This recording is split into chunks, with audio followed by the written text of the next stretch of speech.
Welcome back to Spoonful of Sugar. If you haven't already heard, here at SOS, we are now accepting applications for our 2024 student board.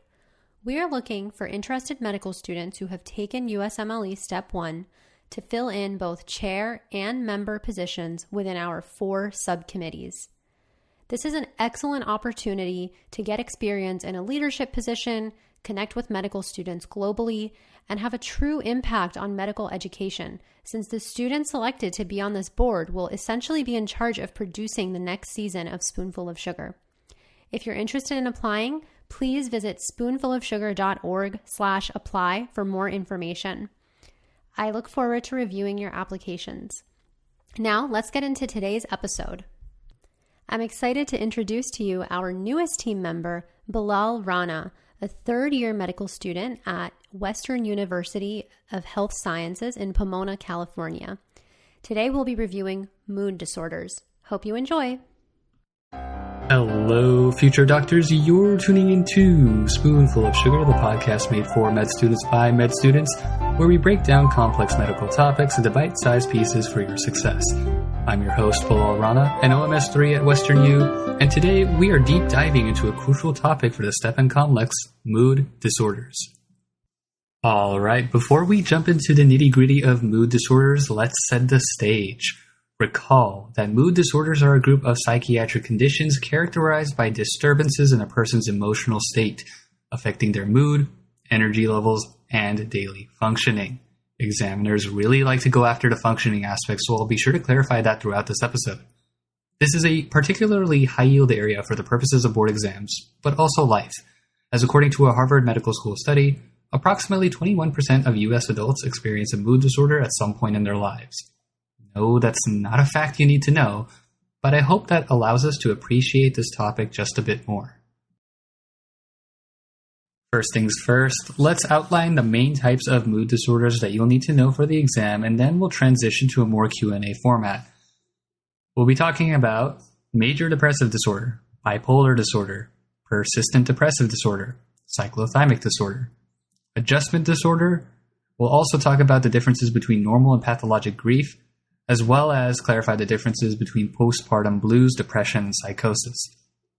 There may be more, but for the purposes of board examinations, these are the most high-yield examples. Don't worry if you have difficulty recalling the details right away. While some students may call the psych section of the STEP and complex gimme points relative to something like pathology, the reality is there are quite a number of tricks and pitfalls examiners like to get us with. Rest assured, we'll make it out together. One more disclaimer. The pharmacology for this section is actually quite involved. I anticipate this episode lasting around 40 minutes. Therefore, I'll be making a part 2 for this video, zooming in on those details in the near future. So stay tuned for that. We'll start our discussion with a brief analogy, and once we understand this analogy, it'll be kinda downhill from here. First, do you remember sine waves from mathematics? Okay, I know it's not everyone's cup of tea, but hear me out. Sine waves oscillate between -1 and +1. So let's think of that as the normal range for human emotions. Anything that is just beyond that ±1, in addition to other relevant symptomatic criteria, would be grounds for a possible diagnosis of a mood disorder. Furthermore, if we are much further from ±1, we will begin to notice mood disorders associated with loss of function, which again will be elaborated further through this episode. Alright, let's begin with the highest yield disorder, Major Depressive Disorder. Can you tell me what it is? Okay, if you had a hard time pinning down a quick and easy definition, that's okay. Because MDD is multifactorial, and it takes an incredibly detailed history to be able to diagnose. Realistically, a question stem won't contain all the information necessary for a real-world diagnosis of depression. So, for the purposes of board examinations, it's gonna look very formulaic, and you're gonna want a handy mnemonic. Do you know which one I'm referring to? SIG-E caps. Let's go over it letter by letter. So what does the S stand for? Sleep. Specifically decreased sleep. What about the I? interest, specifically decreased interest, also known as anhedonia. So you can think of this as somebody who traditionally likes sports, hanging out with friends, or hiking, but then once they start experiencing depressive symptoms, they no longer find interest in doing these things. What about G? G stands for guilt, specifically increased guilt.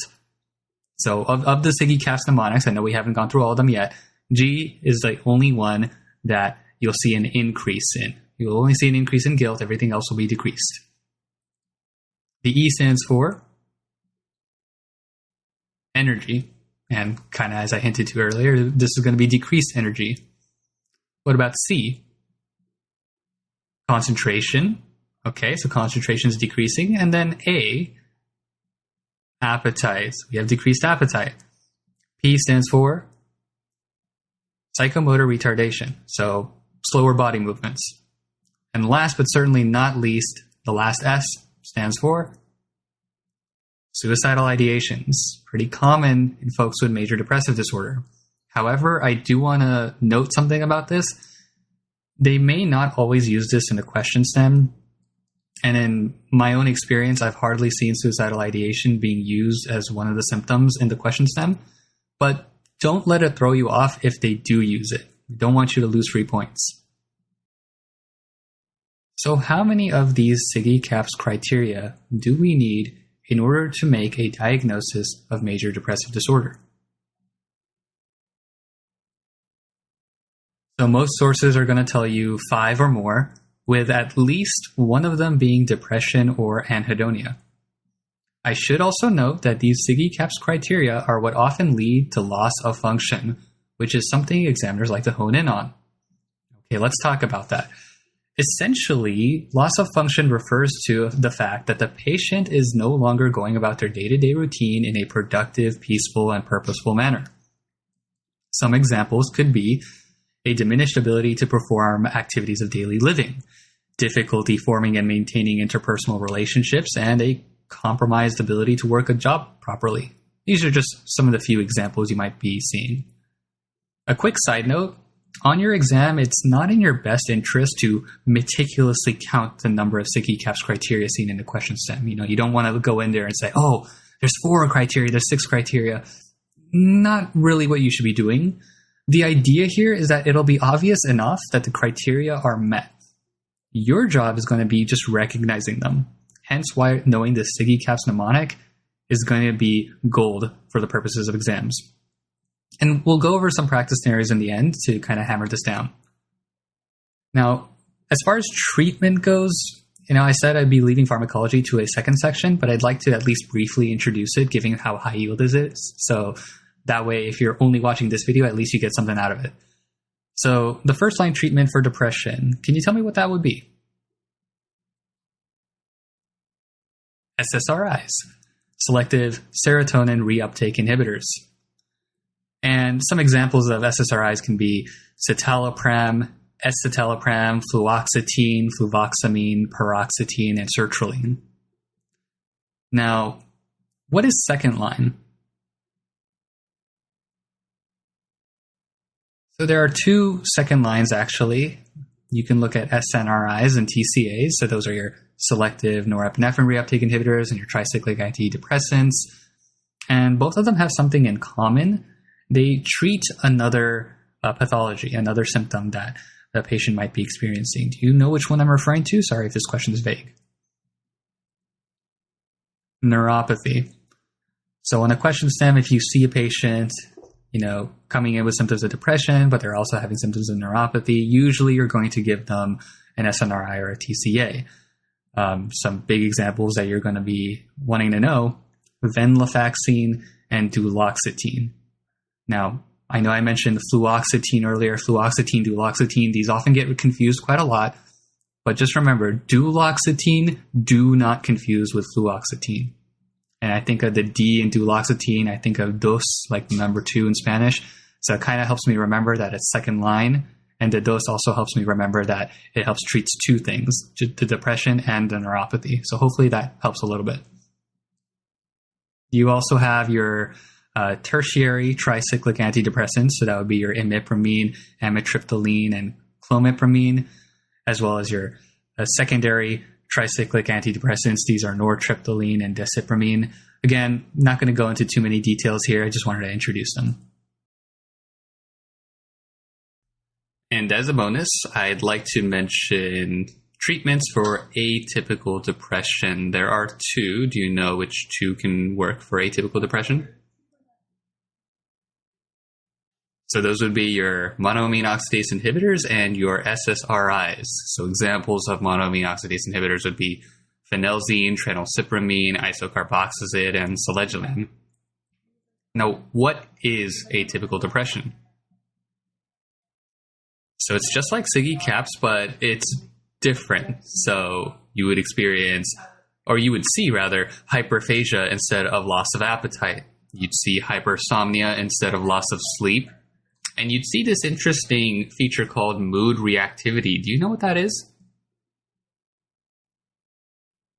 Mood reactivity is when somebody has improved mood when something positive happens. So what you'll notice in folks with depression is that something positive will happen in their life. They won't necessarily be genuinely happy, where somebody with atypical depression, they will still have improved mood. There is another symptom that you should know. It's related to psychomotor retardation, but it's a little bit more severe. Do you know which one I'm referring to?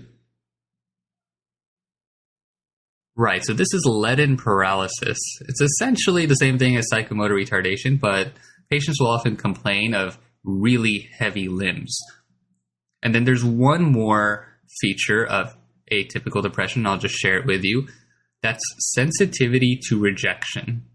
Let's not overthink this. It's exactly what it sounds like. For example, if you see somebody with atypical depression and they receive certain kind of feedback at work, right? Or they are rejected from a friend group, or they're not invited to a party, they will take that particularly more hard than somebody who does not have atypical depression. These are just a few examples, and there are more to look out for, but I just thought I'd share a few. All right, everyone, we are going to move on to bipolar disorder. Specifically, let's focus on type 1. What would you expect to see in a patient with type 1 bipolar disorder? Yes, there are a number of things, but the quick explanation would be alternating mania and depression for about a week's period of time. Now, we've already talked about depression, we've talked about the Siggy Caps, but what in the world is mania? Okay, so like depression, there are a lot of things to know, and conveniently, there's a mnemonic. Do you know what that mnemonic is called? Dig fast, exactly. Let's go over it one by one. So the D stands for distractibility. The I stands for impulsivity. What about G? Grandiosity. So this would be an elevated sense of self-importance. What about the F? Flight of ideas. So what does that mean? For example, 1 second you're going to see a patient talking about school, and the next second they're going to be talking about martial arts, and then they're going to talk about the re-elected president of Zimbabwe, which, by the way, is relevant as of August 2023. Point being is that folks with bipolar disorder who are experiencing flight of ideas are just going to go from one thing to another, and there's not really a sense of cohesion there. What about A? So the A stands for activity increases. What about S? Sleep deficit.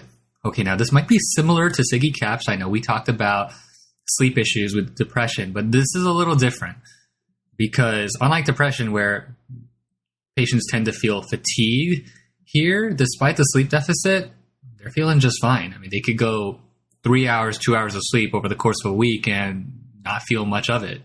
So that's one of the key differences you'll have to discern when you're talking about sleep deficits in either bipolar disorder or depression. And the T stands for talkativeness. Pretty self-explanatory, just nonstop talking. All right, how many of these dig fast criteria do we need to make a diagnosis of bipolar disorder? Generally 4 or more, but remember, don't meticulously count. You'll be able to tell right away if they're pointing you towards a diagnosis of bipolar disorder. Now, here are some additional things to look out for.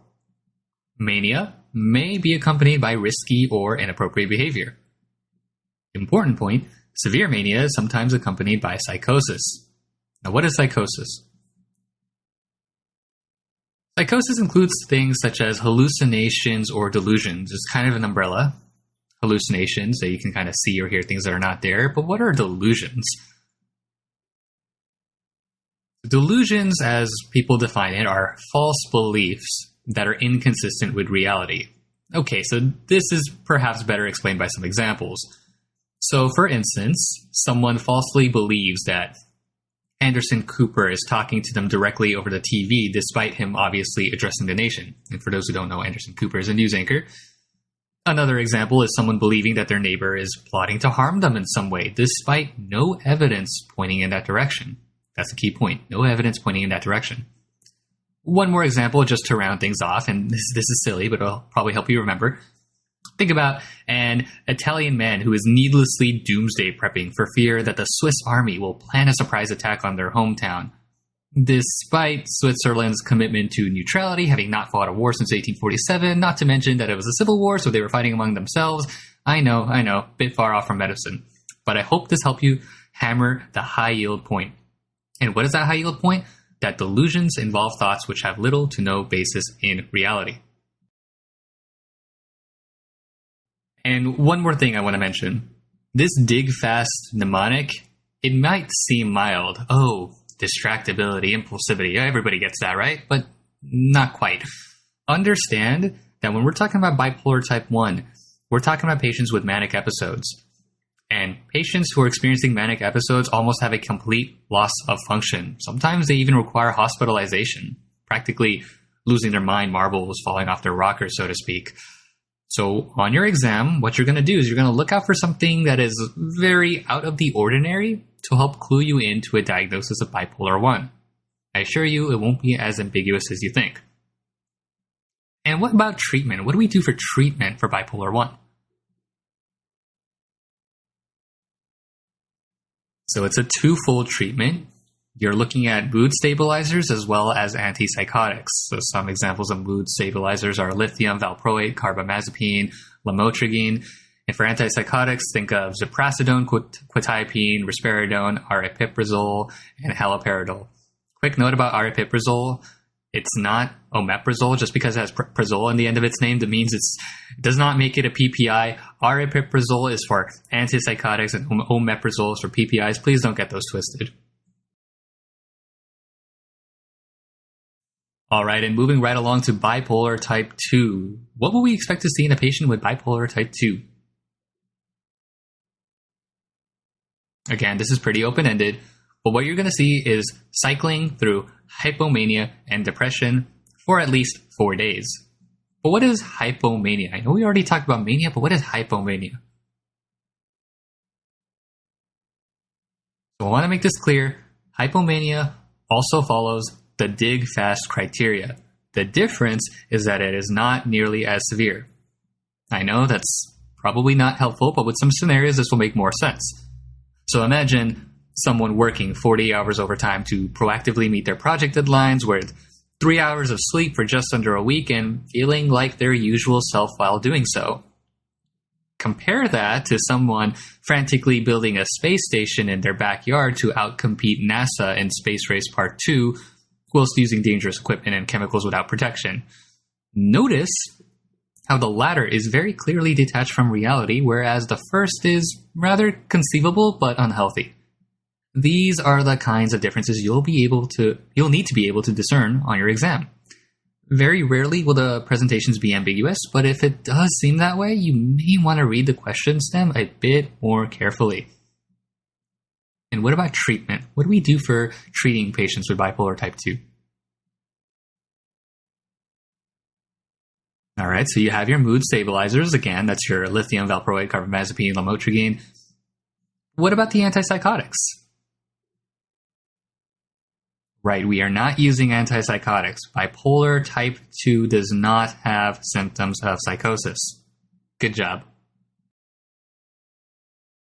All right, so far we've discussed major depressive disorder with the SIGE-CAPS criteria and bipolar type 1 and 2 with dig fast, alongside a brief discussion of the treatments. For completeness sake, there are a few more details concerning these disorders that may show up on the exam, but they are on the lower yield side, so for the sake of brevity, we'll move on to disorders that fall between the plus and minus 1 spectrum, aka the diseases with relatively normal functioning.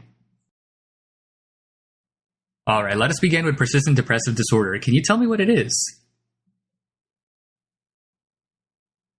So PDD is also known as dysthymia, which is a milder form of depression, meaning it is not usually associated with some of the more serious symptoms like suicidal ideation, and often has less of the SIGE-CAPS symptoms. You're usually looking at around 3. Again, you don't need to meticulously count the number of symptoms. Qualitatively, you want to look at a question stem and see whether they're exhibiting a little bit of the symptoms or a lot of the symptoms. No need to be exact. But there is something you do want to be exact for, and that is the time frame for diagnosis. How long do symptoms need to last to make a diagnosis of persistent depressive disorder? 2 years, very high yield. So do not pick PDD if symptoms have been presenting for less. What about cyclothymia or cyclothymic disorder? So these are alternating states of hypomania and dysthymia, so effectively bipolar 2 without the signs and symptoms of major depressive disorder. So you can kind of notice how PDD and cyclothymia are very similar in that they're milder variations of their more serious forms, major depressive and bipolar respectively. And what about the time frame for diagnosis of cyclothymia? How long do symptoms need to last? 2 years. It's also 2 years, very high yield. Now, one other thing I want to discuss, do patients with cyclothymia ever return to a normal mood and functioning? Well, there was a trick question in there. They usually have normal functioning throughout, but as far as a normal mood, they can return to a normal mood. Sometimes they don't. And if they do, that sense of normalcy doesn't last for more than 2 months over the 2 years that they've been having this problem. All right, now we're going to talk about some extra mood disorders. For the first 2 that I'm about to talk about, it's not as important to know the treatment, as most of the questions you will be receiving about these are going to want you to discern the presentation. The last one we're going to cover will require us to know some management. So the first one we're going to talk about is adjustment disorder. What is adjustment disorder? So you're going to see situational depression. And when I say situational, I'm referring to an acute stressor. This is usually very identifiable. So examples would be job scares, marital problems, health scares, and so on and so forth. You will see an identifiable stressor on the question stem. Now, what is the time frame for diagnosis? Less than 6 months. The symptoms need to last less than 6 months. One note about this, for adjustment disorder, I mentioned situational depression. You can also experience situational anxiety. It's kind of a mixed bag. Just look for an identifiable stressor and less than 6 months. That will kind of be pointing you towards a diagnosis of adjustment disorder. Now let's talk about normal and pathologic grief. Let's talk about normal grief for a second. What is normal grief? So it's grieving over the loss of, say, a loved one without loss of function. What is the time frame for diagnosis?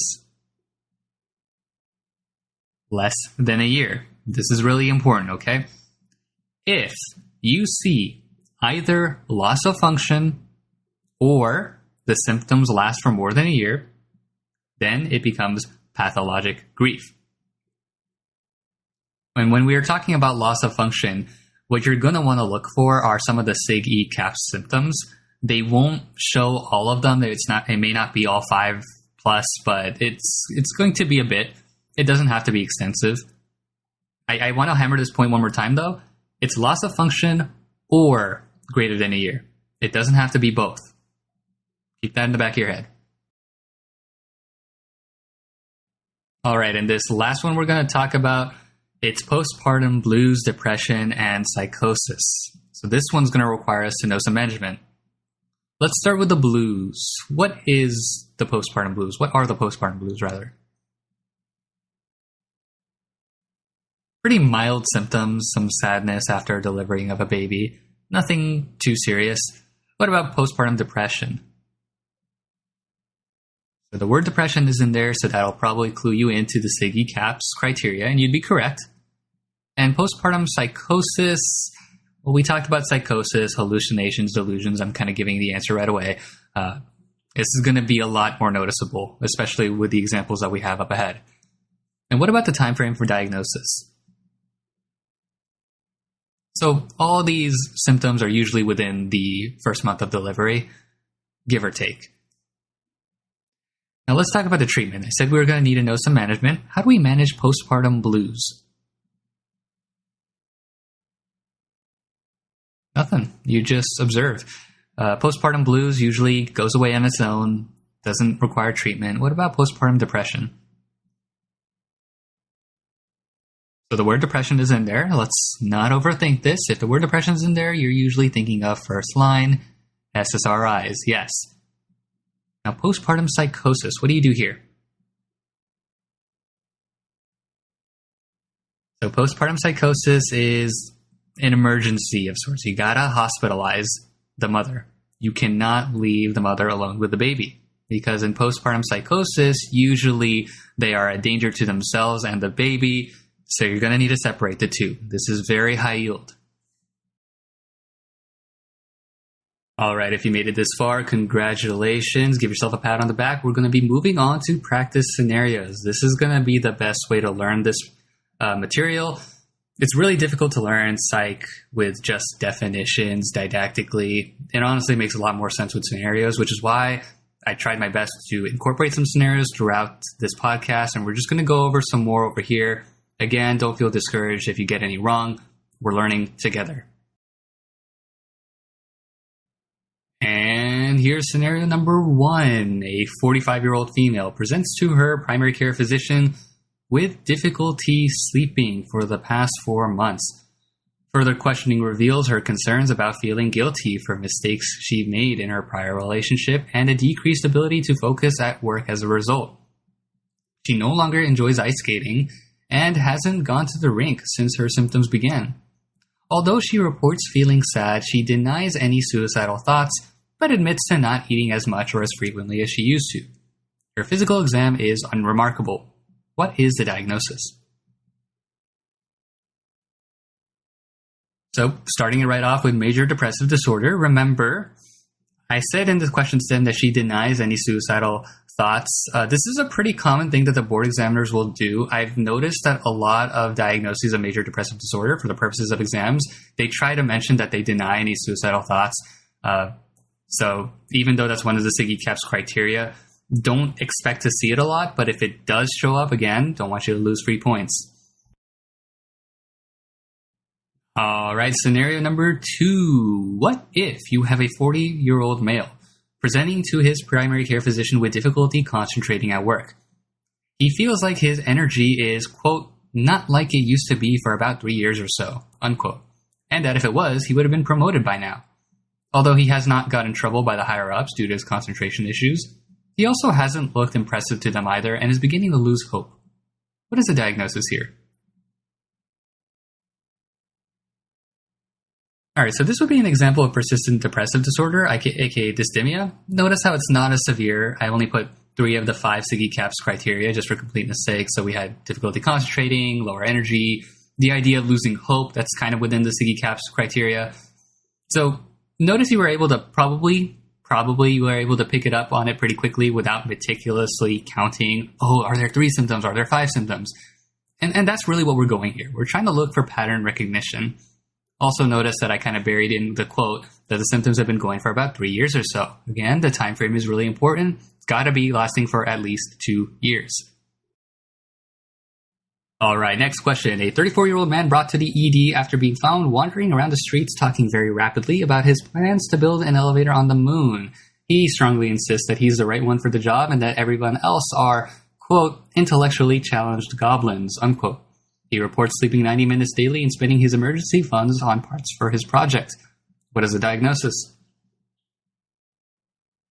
Bipolar type 1, yes. You notice the mania symptoms. Now, where are the depressive symptoms?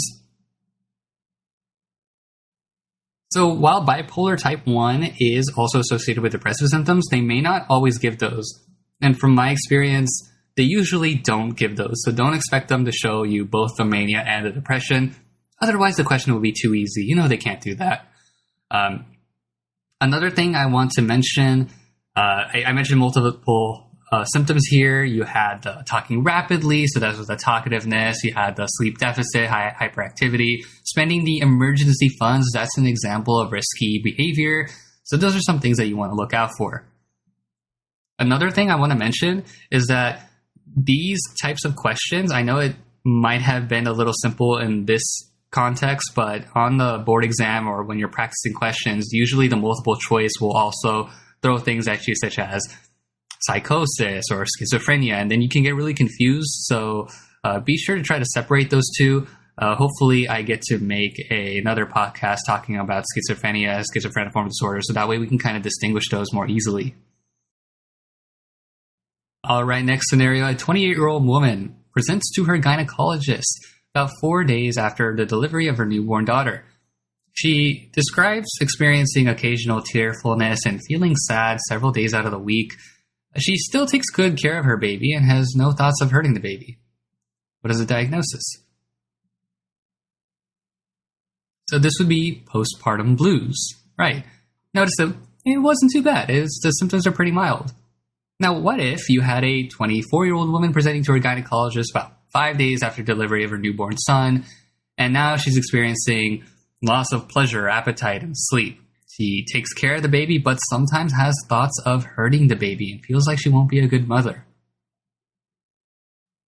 So this would be postpartum depression.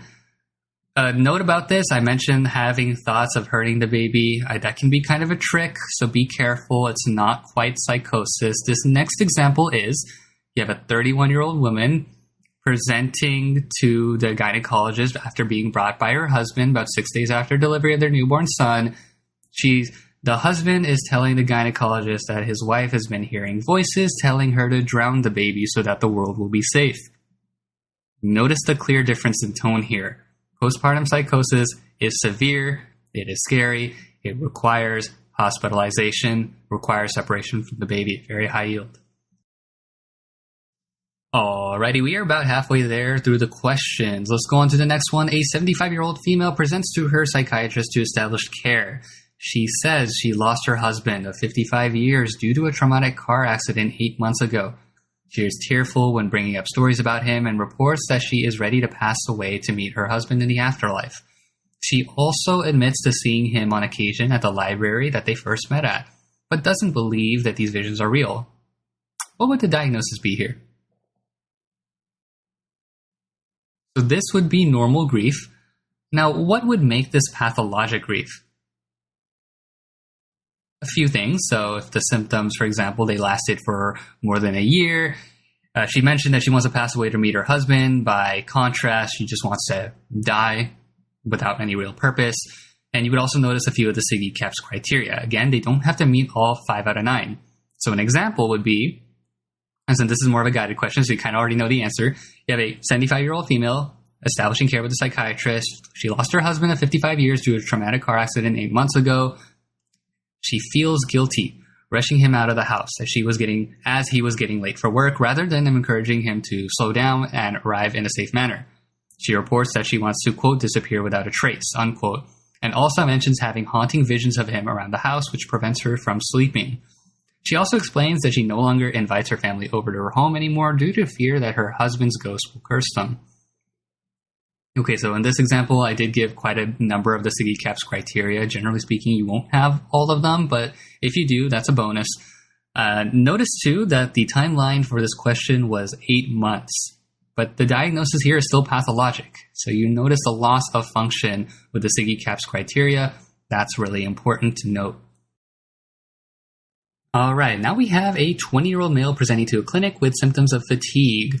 The patient states that most days he feels disinterested in basketball and reports difficulty concentrating on his chemistry projects. Upon further questioning, he states that he has not always felt this way, as last week he was able to pull 5 consecutive all-nighters for his other classes with 2 hours of sleep, all while hitting a new PR at the gym. What is the diagnosis? So this is bipolar type 2.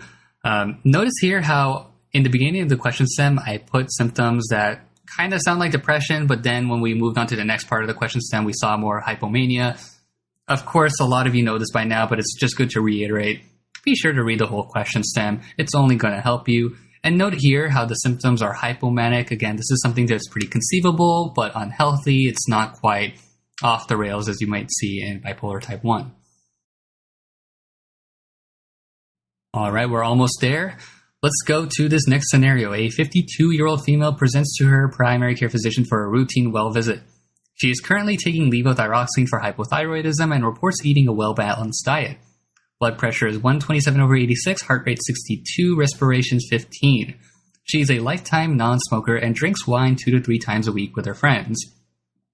When the physician asks her if she has any more concerns, she brings up that her mood has been constantly fluctuating over the past 4 years. She reports times where she learned how to ride horses and write several mystery novels with only 4 hours of sleep a day, while also mentioning times where she feels completely sapped of energy and motivation to pursue these interests.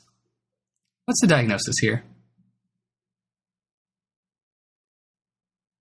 All right, so we're noticing that fluctuating hypomania and dysthymia, this would be cyclothymia.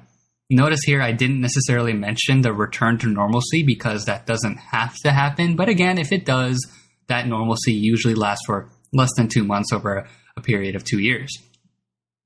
Another thing I want to mention is the elephant in the room. I talked about hypothyroidism. I mentioned her diet and her vitals. They will do this.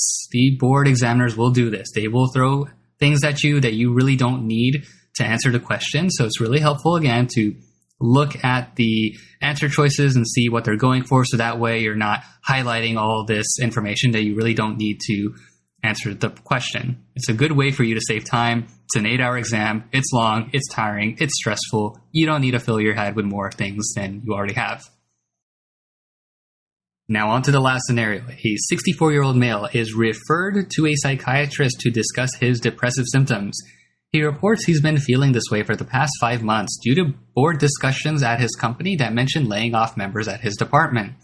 Despite his excellent performance metrics and winning Employee of the Year, he worries his age will be reason enough for the higher-ups to let him go first.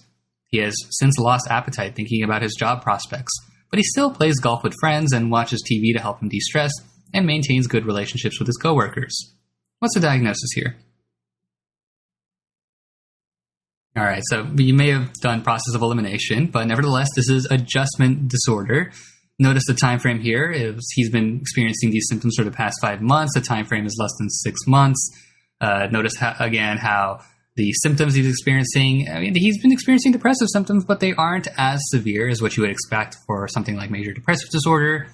And notice that these symptoms in this case were depressive symptoms. They don't have to be. They can also show symptoms of anxiety.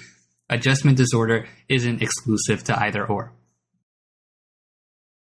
Okay, let's do a recap of the entire podcast episode. We first talked about major depressive disorder. These are the SIG-E-CAPS criteria: decreased sleep, decreased interest, increased guilt, decreased energy, decreased concentration, decreased appetite, psychomotor retardation, and suicidal ideations.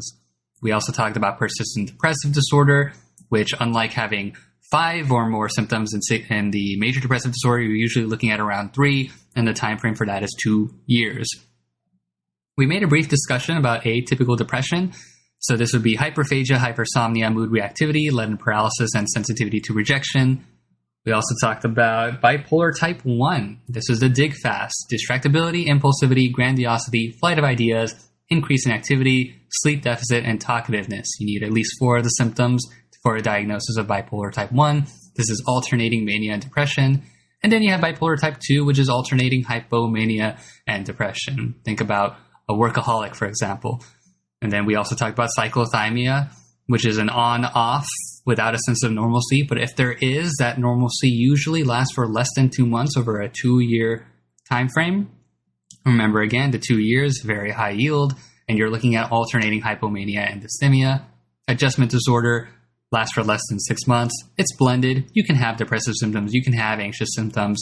Key thing here is not only the time frame that it lasts less than 6 months, but also the fact that there is a clearly identifiable stressor in the question stem. And then the last thing we talked about, we also mentioned Postpartum Blues, Depression, and Psychosis. The blues, pretty fine, pretty mild, don't need to do anything. Postpartum depression, managed with SSRIs. Postpartum psychosis is an emergency, hospitalized, separate the mother and baby. And symptoms usually last for about a month.